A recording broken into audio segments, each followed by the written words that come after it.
बोले भगवान शंकर की जय, भगवान कृष्ण की जय, गुरु नारायण की जय। आज हम बानासुर के साथ भगवान श्री कृष्ण का जो एक घमासान युद्ध हुआ था उसकी कथा सुनेंगे। इसमें ये कथा श्रीमद् भागवत के 10वें स्कंद में और 63वें अध्याय में आती है, परंतु इससे पहले हम ये जानना चाहेंगे कि बानासुर कौन था और भगवान श्री कृष्ण का भगवान शंकर के साथ युद्ध का कारण क्या बना था, क्यों ये युद्ध हुआ था। और इस पूरी आज की कथा में 2 स्तुतियाँ आई हैं। एक स्तुति भगवान श्री कृष्ण के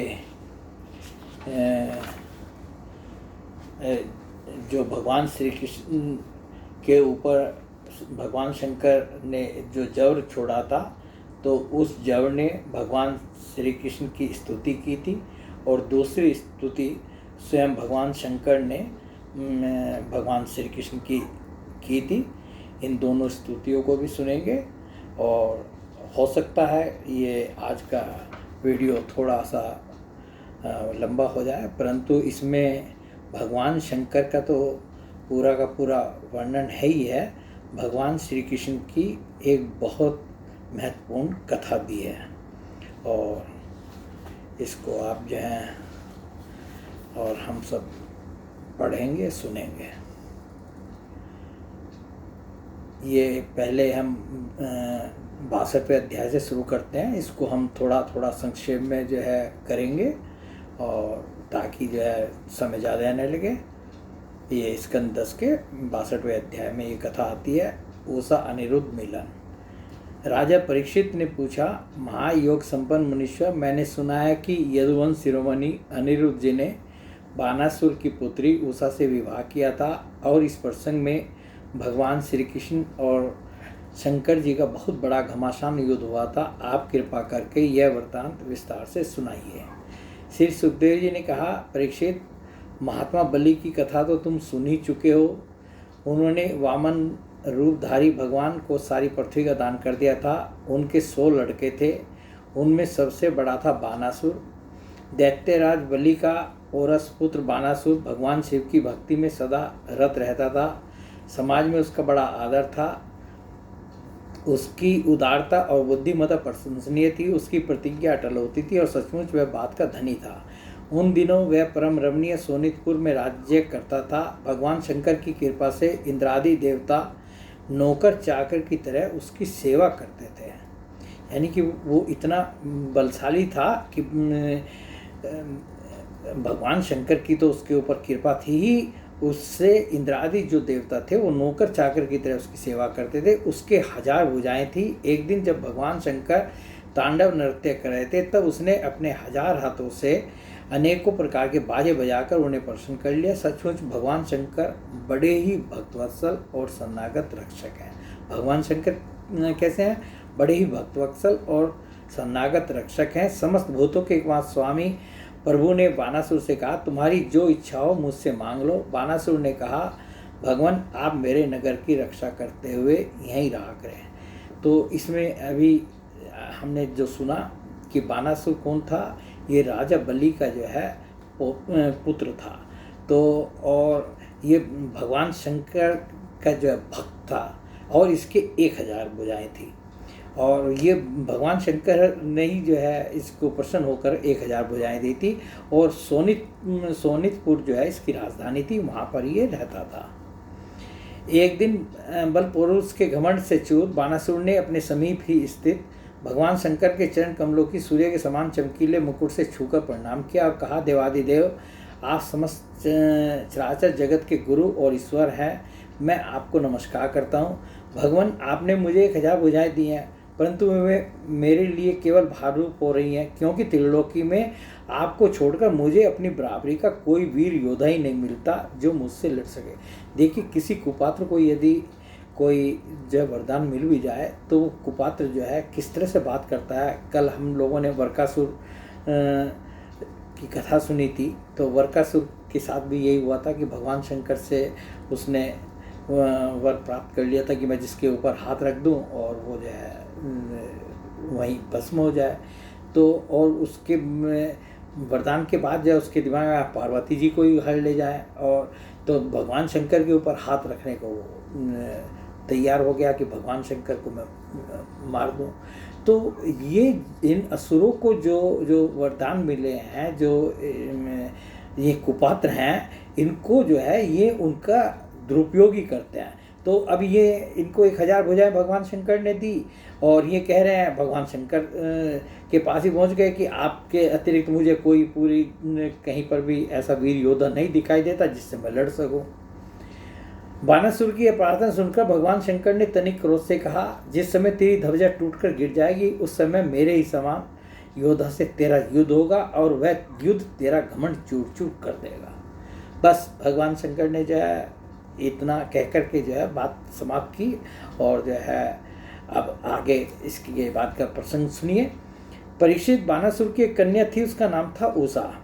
उषा अभी कुंवारी ही थी कि एक दिन सपन में उसने देखा कि परम सुंदर अनिरुद्ध जी के साथ मेरा समागम हो रहा है। आश्चर्य की बात तो यह थी कि उसने अनिरुद्ध जी को न तो कभी देखा था और न सुना ही था। सपन में ही उन्हें न देखकर वह बोल उठी, प्राण प्यारे तुम कहाँ हो? और उसकी नींद टूट गई।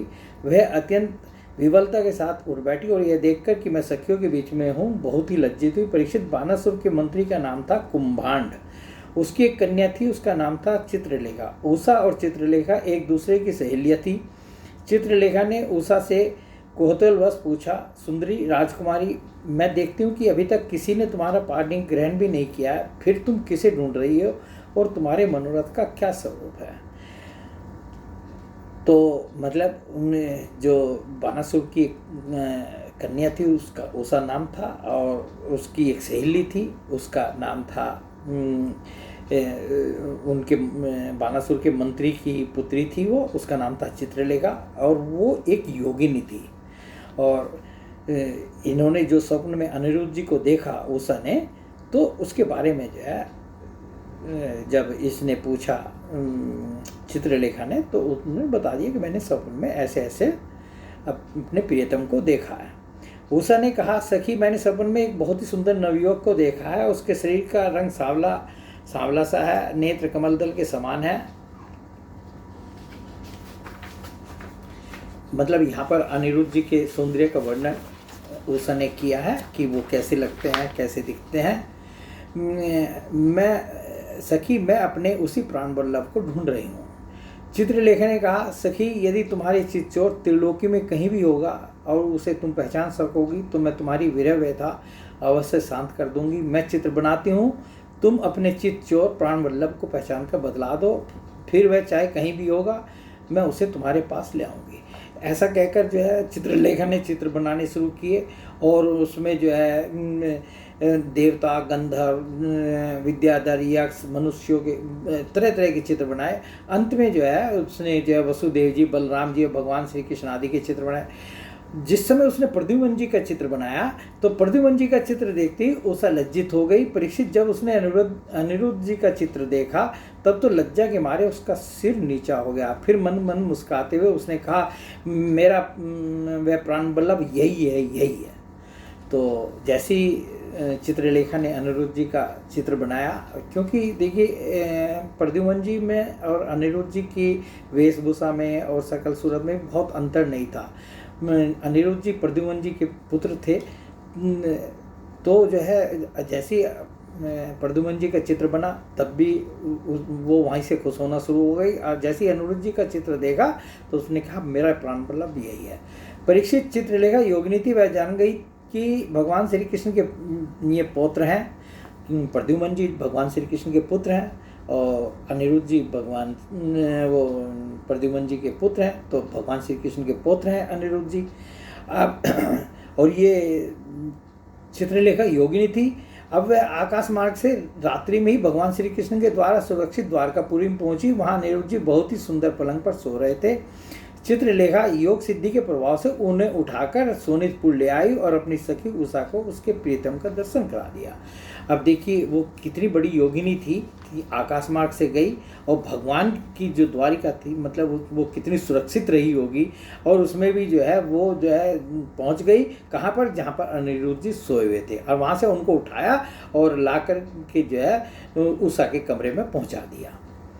परीक्षित यदु कुमार अनिरुद्ध जी के अब जो है ये जब आ गई तो अनिरुद्ध जी के साथ जो है उषा जो है अपना विहार करने लगी, महल में विहार करने लगी, और उसका अंतःपुर जो है इतना सुरक्षित था कि उसकी ओर कोई पुरुष झांक तक नहीं सकता था।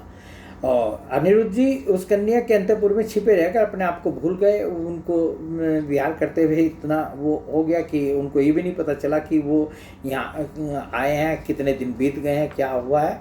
परीक्षित यदु कुमार अनिरुद्ध जी के सहवास से उषा का कुंवारेपन नष्ट हो चुका था। उसके शरीर पर ऐसे चिन्ह प्रकट हो गए जो स्पष्ट इस बात की सूचना दे रहे थे कि जिन्हें किसी प्रकार छिपाया नहीं जा सकता था। उषा बहुत प्रसन्न भी रहने लगी थी। पहरेदारों ने समझ लिया कि इसका किसी न किसी पुरुष के से संबंध अवश्य हो गया। उन्होंने जाकर बानासुर से निवेदन किया, राजन, हम लोग आपकी अविवाहिता राजकुमारी का जैसा रंग ढंग देख रहे हैं मैं आपके कुल पर भट्टा लगाने वाला है, पर वो इसमें संदेह नहीं कि हम लोग बिना क्रम टूटे रात दिन महल का पहरा देते रहते हैं। आपकी कन्या को बाहर के मनुष्य देख भी नहीं सकते, फिर भी वह कैसे कलंकित हो गई, इसका कारण हमारी समझ में नहीं आ रहा है। जब आकर के पहरेदारों ने जो है ये बतलाया और कहा कि कन्या का चरित्र जो है दूषित हो गया, तो बानासुर जो है उसको बड़ी पीड़ा हुई और वह झटपट जो है उषा के महल में आधम का और देखा कि अनिरुद्ध जी वहाँ बैठे हुए हैं, और ये बहुत सुंदर मतलब क्योंकि अनिरुद्ध जी स्वयं कामावता प्रद्युम्न जी के पुत्र थे, त्रिभुवन में उनके जैसा सुंदर वो कोई न था। उन्हें उषा के सामने ही बैठा देखकर बानासुर विस्मित चकित हो गया। तब अनिरुद्ध जी ने देखा कि बानासुर बहुत से आक्रमणकारी शस्त्रों से सुसज्जित वीर सैनिकों के साथ महलों में घुसाया। तब वे उन्हें धराशायी कर देने के लिए लोहे का एक भयंकर परिध लेकर डट गए और स्वयं कालदंड लेकर मृत्यु खड़ा हो। बानासुर के साथ आए हुए सैनिक उनको पकड़ने के लिए ज्यों ज्यों उनकी ओर झपटते त्यों त्यों उन्हें मारकर गिराते जाते, ठीक ऐसे ही जैसे सुअर के दल का नायक कुत्तों को मार डाले। जब इस तरह से जो है उसकी सेना का अनिरुद्ध जी ने संहार करना शुरू किया, तब बलि बानासुर ने देखा कि यह तो मेरी सारी सेना का संहार कर रहा है। तब क्रोध से तिलमिला उठा और उसने नागपाश से उन्हें बांध लिया। अनिरुद्ध जी को जो है नागपाश से बांध लिया। उषा ने जब सुना कि उसके प्रियतम को बांध लिया गया है, तब वह अत्यंत शोक और विषाद से विवल हो गई और उसके नेत्रों से आंसू की धारा बहने लगी, वह रोने लगी। बानासुर की ओर से भगवान शंकर वृषभराज नंदी पर सवार होकर अपने पुत्र कार्तिकेय और गणों के साथ भगवान श्री कृष्ण और बलराम जी के साथ युद्ध करने के लिए आए। अब जो है ये 63वां अध्याय 10वें स्कंद का, इसमें जो है भगवान श्री कृष्ण के साथ बानासुर का युद्ध है, और इसको हम थोड़ा सा विस्तार से भी पढ़ेंगे क्योंकि इसमें भगवान शंकर और भगवान कृष्ण की काफ़ी लीलाओं का इसमें वर्णन आएगा। श्री सुखदेव जी कहते हैं, परीक्षित, बरसात के 4 महीने बीत गए परंतु अनिरुद्ध जी का कहीं पता न चला। उनके घर के लोग इस घटना से बहुत ही शोकाकुल हो रहे थे। एक दिन नारद जी ने आकर अनिरुद्ध जी का सोनितपुर जाना, वहाँ बानासुर के सैनिकों को हराना और फिर नागपाश में बांधा जाना, यह सारा समाचार सुनाया। देखिए उस समय जो है यदि कहीं भी कोई घटना होती थी त्रिलोकी में, सबसे पहला काम जो है आप श्रीमद् भागवत में ये बहुत स्थानों पर आया है कि उसकी सूचना जो है नारद जी जा कर के तुरंत जो है देते थे। तो यहाँ जो है ये वो चित्रलेखा योगिनी जो है अनिरुद्ध जी को उठा लाई थी, उठा करके सोनितपुर पहुंचा दिया था, उषा के पास पहुंचा दिया था। ये सब बातें जो हैं आकर के नारद जी ने भगवान श्री कृष्ण को बताई कि ऐसे ऐसे अनिरुद्ध जी जो हैं सोनितपुर में हैं। तब श्री कृष्ण को ही अपना आराध्य देव मानने वाले यदुवंशियों ने सोनितपुर पर चढ़ाई कर दी।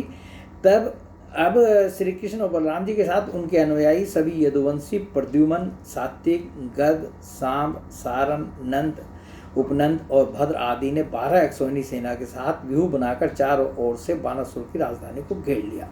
इसमें जो जो मुख्य भगवान के जो परिवार वाले थे वो उन सब का नाम आया है, और जो मुख्य यदुवंशी थे जो कि युद्ध के लिए सोनितपुर चले। जब बानासुर ने देखा कि यदुवंशियों की सेना नगर के उद्यान पर कोटक बुर्जों और सिंह द्वारों को तोड़ फोड़ रही है, तब उसे बड़ा क्रोध आया और वह 12 अक्षौहिणी सेना लेकर नगर से निकल पड़ा।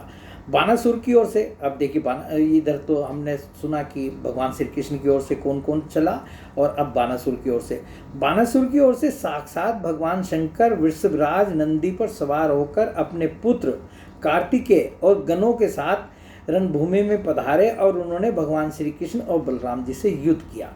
परीक्षित, वह युद्ध इतना अद्भुत और घमासान हुआ कि उसे देखकर रोंगटे खड़े हो जाते थे। भगवान श्री कृष्ण से शंकर जी का और प्रद्युम्न से स्वामी कार्तिक का युद्ध हुआ। बलराम जी से कुंभांड और कुंभकर्ण का युद्ध हुआ। बानासुर के पुत्र के साथ साम और स्वयं बानासुर के साथ सात्विक भिड़ गए। ब्रह्मा आदि बड़े बड़े देवता, अब उन्होंने सबने अपनी जोड़ी जोड़ी बना ली कि मतलब कौन किसके साथ युद्ध करेगा, और उनके साथ वो भिड़ गए। भगवान श्री कृष्ण से ब्रह्मा आदि बड़े बड़े देवता, ऋषि मुनि, सिद्ध, चारण, गंधर्व, अप्सराएं और यक्ष विमानों पर चढ़ चढ़कर युद्ध देखने के लिए आ पहुँचे। सारे सारे देवता वो जो है आ गए कि भगवान शंकर के और भगवान कृष्ण के बीच में युद्ध हो रहा है, चलो भैया देखें क्या होता है। भगवान श्री कृष्ण ने अपने श्रांग धनुष के तीखी नोक वाले बाणों से शंकर जी के अनुचरों भूत, प्रेत, प्रमथ, गुयक, डाकिनी, यातुधान, वेताल, विनायक, प्रेतगण, मातृगण, पिशाच, कुष्मांड और ब्रह्म राक्षसों को मार मार कर खदेड़ दिया।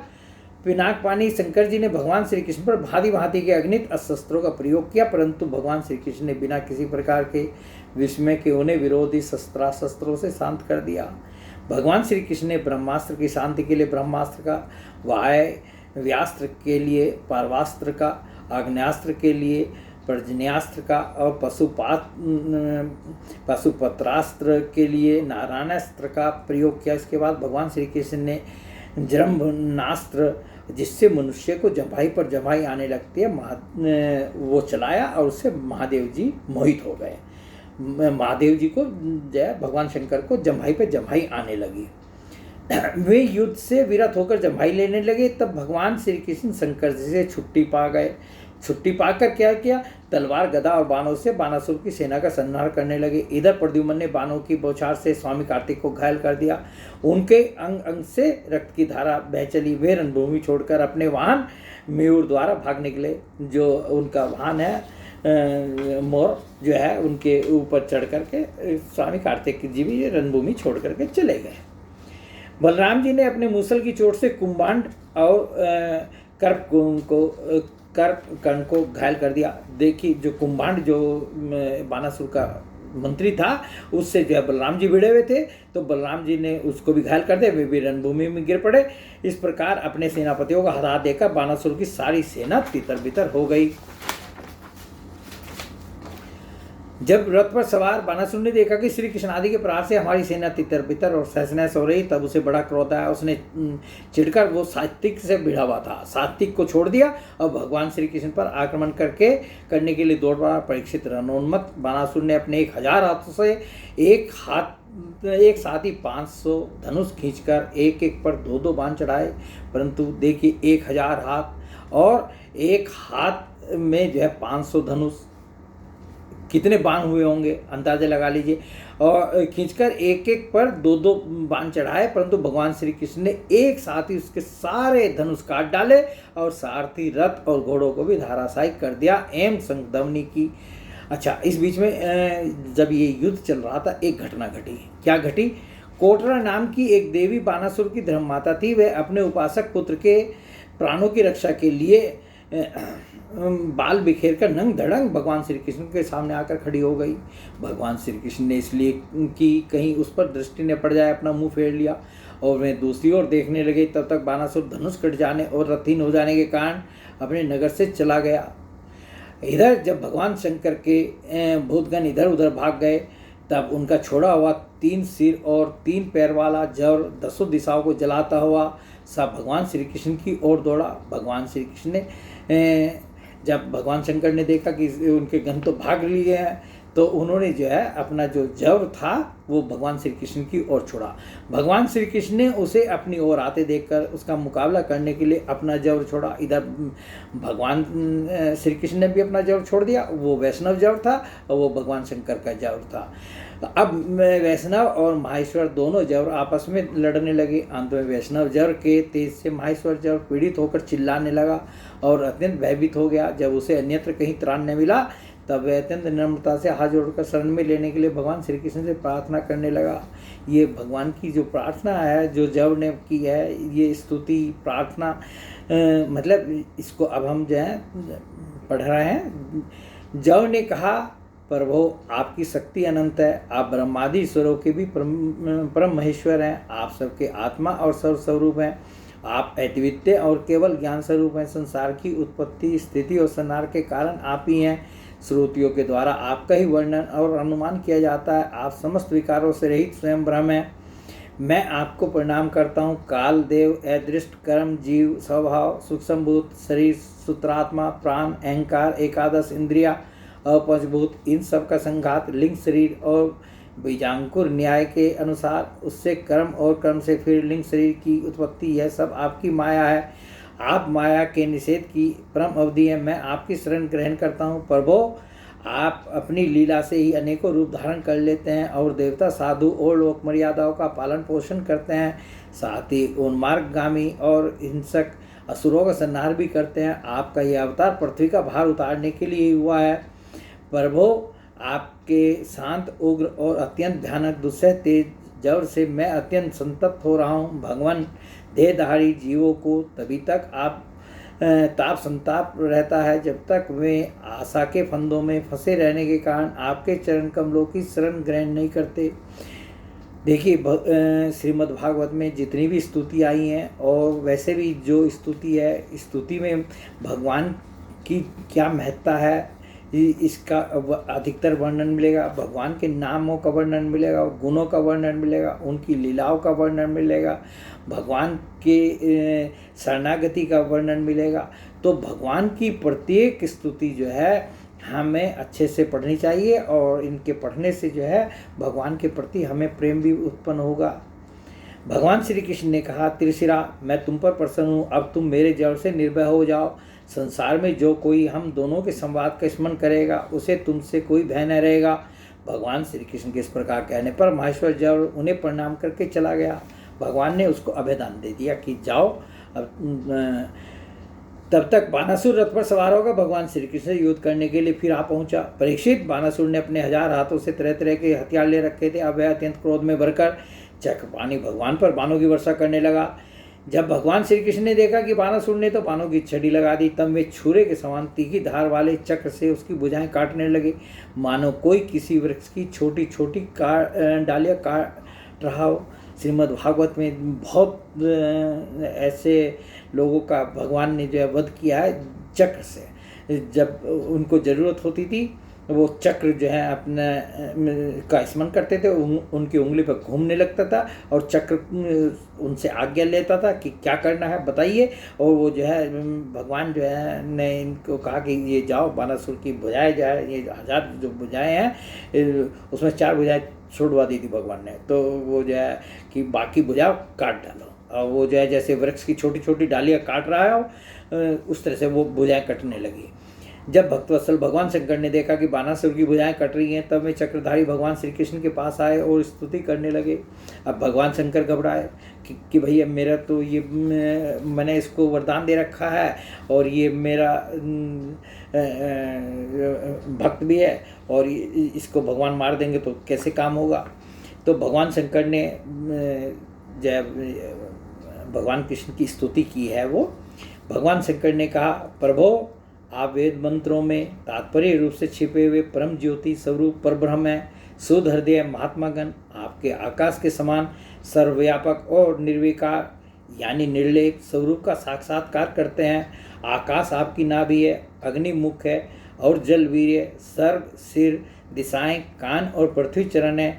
चंद्रमा मन, सूर्य नेत्र और मैं शिव आपका अहंकार हूँ। आपका समुद्र आपका पेट है और इंद्रभुजा धान्य आदि औषधीय रोम है, मेघ केश है, और ब्रह्मा बुद्धि प्रजापति लिंग है, और धर्म हृदय। इस प्रकार समस्त लोक और लोकांतरों के साथ जिसके शरीर की तुलना की जाती है वे परम पुरुष आप ही हैं। ये जो वर्णन भगवान शंकर ने यहाँ किया है यही विराट स्वरूप का वर्णन है। और ये वर्णन जो है इसको और अधिक विस्तार से भी कई जगह भागवत में आया है। ब्रह्मा जी ने भी इसका वर्णन किया है और भी कई जगह भगवान के विराट स्वरूप का वर्णन भागवत में आया है। अखंड ज्योति स्वरूप परमात्मन आपका यह अवतार धर्म की रक्षा और संसार के अभ्युदय अभिवृद्धि के लिए हुआ है।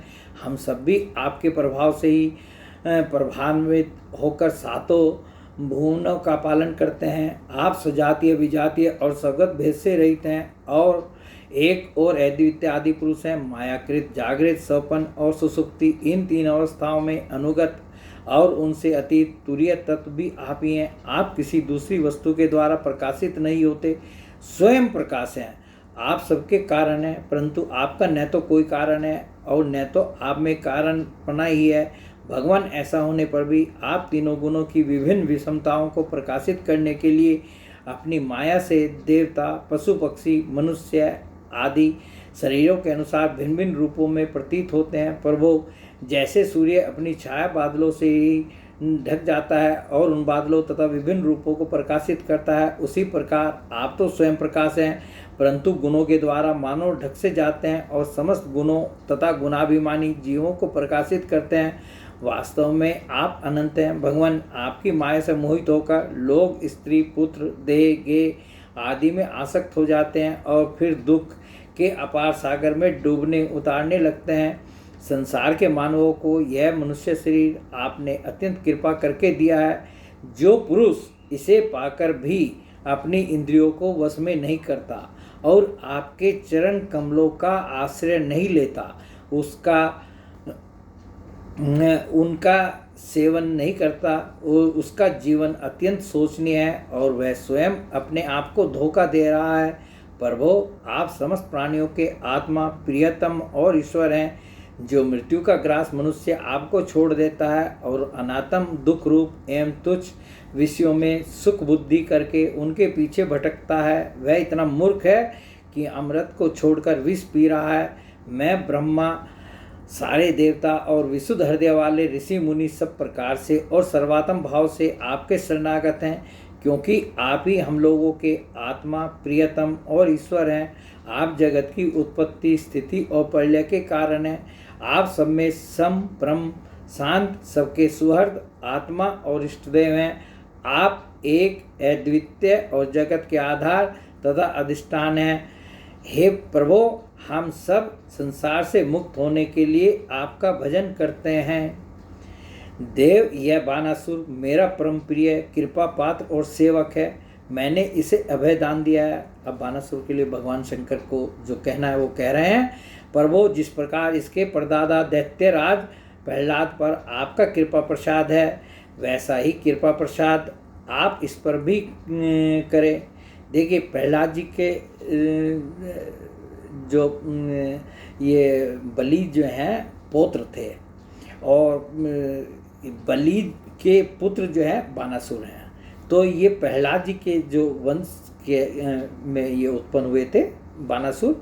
भगवान श्री कृष्ण ने कहा, भगवान आपकी बात मानकर जैसा आप चाहते हैं मैं इसे निर्भय किए देता हूँ। आपने पहले इसके संबंध में जैसा निश्चय किया था मैंने इसकी भुजाएं काटकर उसी का अनुमोदन किया है। भगवान शंकर ने तो स्वयं जो है उसको कहा था, जब वो कहने लगा कि मुझे आपके समान दूसरा ऐसा कोई योद्धा ही नहीं दिखाई देता जिससे मैं युद्ध कर सकूं। तो भगवान शंकर ने कहा, जब तुम्हारी भुजाएं कटेगी तो तुम्हें जो है वो योद्धा मिल जाएगा। वो योद्धा होगा जो कि तुम्हारा इलाज करेगा, तुम्हारी भुजाएं काटेगा। मैं जानता हूँ कि बानासुर दैत्यराज बलि का पुत्र है, इसलिए मैं भी इसका वध नहीं कर सकता, क्योंकि मैंने प्रहलाद को वर दे दिया है कि मैं तुम्हारा वंश में पैदा होने वाले किसी भी दैत्य का वध नहीं करूंगा। इसका घमंड चूर करने के लिए मैंने इसकी भुजाएं काट दी हैं। इसकी बहुत बड़ी सेना पृथ्वी के लिए भार हो रही थी, इसलिए मैंने उसका संहार कर दिया है। अब इसकी 4 भुजाएं बच रही हैं, ये अजर अमर बनी रहेगी। ये कौन कह रहे हैं? भगवान कह रहे हैं। कि बानासुर की जो 4 भुजाएं मैंने छोड़ी हैं, जो बची हैं 1000 भुजाओं में से, ये अजर अमर बनी रहेंगी। यह बानासुर आपके पार्षदों में मुख्य होगा। अब इसको किसी से किसी प्रकार का भय नहीं है। और ये भी वरदान दे दिया कि ये भगवान शंकर का जो ये बानासुर है, ये आपके पार्षदों में मुख्य होगा। श्री कृष्ण से इस प्रकार अभयदान प्राप्त करके बानासुर ने उनके पास आकर धरती में माथा टेका, प्रणाम किया और रणजीत जी को अपनी पुत्री उषा के साथ रथ पर बैठाकर भगवान के पास ले आया। अब जब उसकी अकल ठिकाने आ गई तो अपनी पुत्री को लिया और अनिरुद्ध जी को रथ पे बैठाया। दोनों को लेकर के भगवान श्री कृष्ण के पास आ गए।